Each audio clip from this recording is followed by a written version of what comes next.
TV இருக்குது, இந்த பக்கம் டீம் வருது, நீ இதை பண்ணுங்க செய்யுங்கன்னு சொல்லிட்டு அந்த ஒரு புரிதல் அவங்க ஒரு செகண்டும் கொடுத்ததுனால அதை அப்படியே பின்தொடர்ந்து போனேன். ஆனா இந்த இடத்துல வந்து டைமனுக்கு வந்து நான் முன்னாள் வரைக்கும் மேம் கிட்ட கூட சொல்றேன், இதை மெயின்டைன் பண்ணணும், இந்த கார்பெண்டை வந்து நீங்க மெயின்டைன் பண்ணியே ஆகணும், கார்பெண்டை மெயின்டைன் பண்ணி விடுங்கன்னு சொல்லும் போது, மேடம் எனக்கு எந்த பக்கம் பார்த்தாலும் இருட்டா இருக்குது, எனக்கு எதுவுமே தெரியல, நான் என்ன பண்ணி இதை முடிக்க பாருன்னு தெரியல அப்படின்றத மேம் கிட்ட ஷேர் பண்ணியிருந்தேன். இருட்டா இருந்தா டார்ச் அடிச்சிங்கோ அப்படின்னு சொன்னாங்க, ஒரே வார்த்தை. இருட்டா இருக்கு அப்படின்னா வெளிச்சம் என்னன்னா டார்ச் அடிச்சிங்க அப்படின்னு சொன்னாங்க. அப்போ அவங்க ஒரு வார்த்தை சொன்னா அதுக்கு 1000 அர்த்தங்கள் இருக்கும். அது எல்லாருக்குமே தெரியும், அவங்க கூட பழகிறது எல்லாருக்குமே தெரியும். அப்போ டார்ச் அடிங்க அப்படின்னு சொன்னா நம்ம அதுக்கு உண்டான வேலையா, இப்போ கரண்ட் ஆஃப் ஆச்சுன்னா கூட ஒரு மெழுகுவர்த்தி ஏற்றணும், அப்போ அந்த இடத்துல வெளிச்சம் வரும்.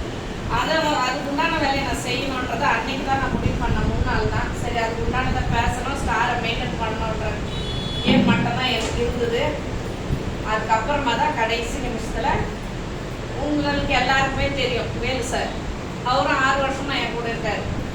இப்போ அவரு தான் வந்து நான் பிரான்ச் முடிக்கணும், ஏன்னா அவர்கிட்ட பேசின்னு இருந்த விஷயம் ஒரு 10 நாள் முன்னாடியே பிஎல்சி சொன்னதுல இருந்து நான் பேசின்னு இருந்தேன். அக்கா நான் வரணும், ஏன்னா அவருக்கு வெளியே வரணுன்றது நான் இல்லைப்பா இதுல பிரான்ச் முடிச்சா மட்டும்தான் அங்கே நீ வர முடியும், அப்படி இல்லைன்னா வர முடியாது அப்படின்ற சொல்லியிருந்தேன். அதுக்கு நான் என்ன பண்ணணுன்ற அந்த ஒரு விஷயம் அவரு அதை தொடர்ந்து கேட்டிருந்தாரு.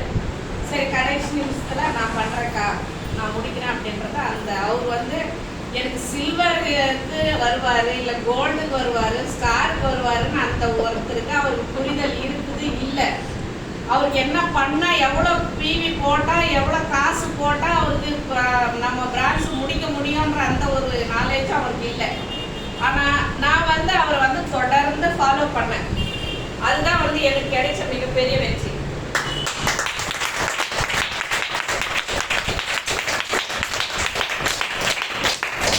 ஒரு மாசமும் ஒரு விஷயங்கள் ஏதோ ஒண்ணு வருவாரு, எப்படியோ மாசம் ஒரு 150 பிவி 200 பிவி அப்படி பண்ணுவாரு, வருவாரு, பேசுவாரு, வராமலாம் இருக்க மாட்டாரு, ஏதாவது ஒரு பொருளை வந்து கேட்பாரு, வாங்கி போவாரு. அப்ப அந்த மாதிரி இருக்கும்போது எங்க வீட்டுக்காரே கூட இவனுக்கு என்ன தெரியுது, நான் அவனை வந்து நீ இதை பண்ணுடா அதை பண்ணுடான்னு சொல்லி உக்காந்துக்கிறவங்க வேலையே இல்லையா அப்படின்லாம் சொல்லுவார். எவ்வளோ நாள் அவர் எதிர்க்கவே சொல்லுவார். நான் கம்மி இருந்தான், நான் ஒரு நாளைக்கு பிரான்ச் பண்ணி பார்க்க சொல்றதை நான் கேட்பேன் அப்படின்னு சொல்லிட்டு அவர் போவார். இதுதான் நடந்துட்டு இருந்தது இவ்வளோ நாள், 6 வருஷமா. ஆனா இன்னைக்கு அவர் வந்து நான் முடிக்கணும்னு இறங்கி முடிச்சு எனக்கு டைமண்ட் என்ற அந்தஸ்தை கொண்டு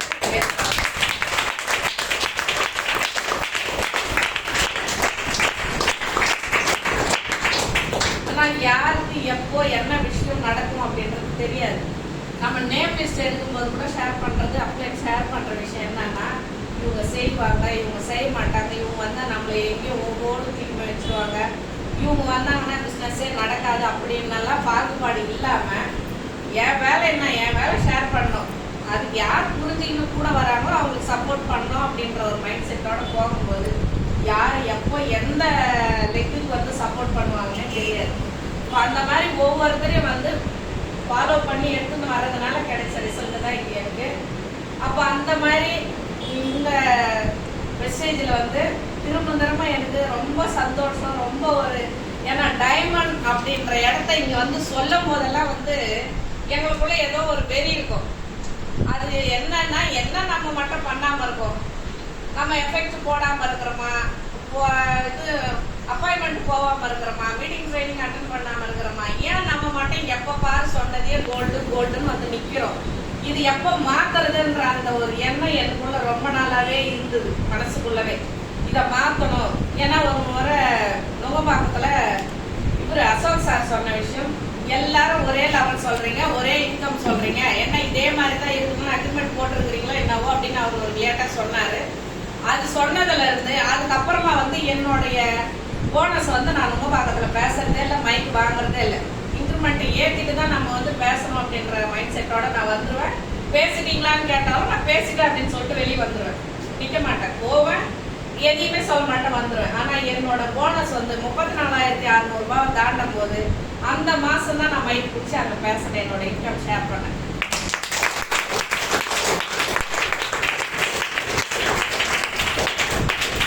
அப்படி ஏதோ ஒரு விஷயம் நம்ம உள்ளுக்குள்ள போட்டு அது தீயா இருக்கும்போது அதுக்கு உண்டான ரிசல்ட் கண்டிப்பாக கிடைக்குது. யாரோ ஏதோ சொல்றாங்க, நம்ம பார்ப்போம், நம்ம வேலையை நம்ம பார்ப்போம், நடக்கும்போது நடக்கட்டும் அப்படின்ற அந்த மைண்ட் செட்ல இருந்தோம்னா அதுக்கு ரிசல்ட் கிடைக்குதான்னா கண்டிப்பா இல்லை. ஏன்னா அந்த மாதிரி இருந்ததுனாலதான் இன்னைக்கு 7 வருஷம் தாண்டி இன்னைக்கு வந்து 4 மாசத்துல டைமண்ட் முடிச்சவங்க எல்லாம் மேம் வந்து வீடியோ போட்டு காட்டுறாங்க. அவங்களுக்கும் அதே பிளான் தான், அதே ப்ராடக்ட் தான், அதே எம்டி தான், அதே மேனேஜ்மெண்ட் தான். முடியுது, முடியாத விஷயம் எதுவுமே கிடையாது. ஒருத்தரால முடியுதுன்னு அவங்க ரூட் போட்டு காட்டினதுக்கு அப்புறம் நான் என்ன பண்றேன் அதை தான் வந்து என்னால யோசிக்க முடிஞ்சது. முடியாது, ஏன்னா இது டைம் இவ்வளவுதான். 2 வருஷம் ஆனாதான் நம்ம வந்து ஒரு லெவல்ல ரீச் பண்ண முடியும், ஒரு 4 வருஷம் ஆனாதான் ஒரு லெவல்ல நம்ம இன்கம் ஏத்த முடியும். அப்படி என்னெல்லாம் வந்து இருந்தா சரி, என்ன பண்றது, டைம் இருக்குதுல்ல நமக்கு செய்யலாம் அப்படின்லாம். ஆனா வந்து 4 மாசத்துல ஒரு டைமண்ட் முடிச்சு இப்ப யூனிவர்சல் கிரவுன் அப்படின்னாங்க மேம். அப்போ எந்த அளவுக்கு வேகமா அவங்க பிசினஸ் எடுத்துட்டு போறாங்க, எந்த அளவுக்கு கம்பெனி வந்து சப்போர்ட் பண்ணுது அப்படின்றத ஒருத்தர் இந்த இடத்துல பார்க்கணும். நம்மளும் வந்து எல்லாருமே வந்து ஒரு நாளும் வந்து ஒரு யுகமா போயிட்டு இருக்குது. பண கஷ்டத்துல எல்லாருமே இருக்கிறோம். யாருமே வந்து தன்னை மீறி பணத்தை செலவு பண்ற அளவுக்கு இந்த ஆள்ல இருக்கிறவங்களுக்கு இருக்காங்கன்னா எனக்கு தெரியல. ஆனா எனக்கு இல்லை. அப்படி இருக்கும்போது பணத்துக்காக நம்ம இங்க வந்திருக்கிறோம், என்ன செய்யணும், என்ன செஞ்சா நமக்கு வருமானம் வரும் அப்படின்றத ஒரு பிளானும் ஒரு விஷயமும் போட்டு நமக்கு சொல்லி கொடுத்து அதுக்கு உண்டான புரிதலை கொடுத்து இந்த மாதிரி வாரமான மீட்டிங், மார்னிங் மீட்டிங், அது மட்டும் இல்லாம இவங்களெல்லாம் எங்க உட்கார வச்சா தெரிய வைக்கலாம்னு சொல்லிட்டு பிரவீன் சார் ட்ரைனிங்ல உட்கார வச்சு எவ்வளவு விஷயத்துல கொடுக்குறாங்க. அப்போ இந்த இடத்துல என்ன பண்றோம் அப்படின்னு பார்க்கும்போது, ஏன்னா மற்ற டீம் வந்து நாலேஜ் பத்தி நிறைய விஷயம் வேற டிஎல்சிக்குள்ள நான் உட்காந்து பார்க்கும் போதெல்லாம்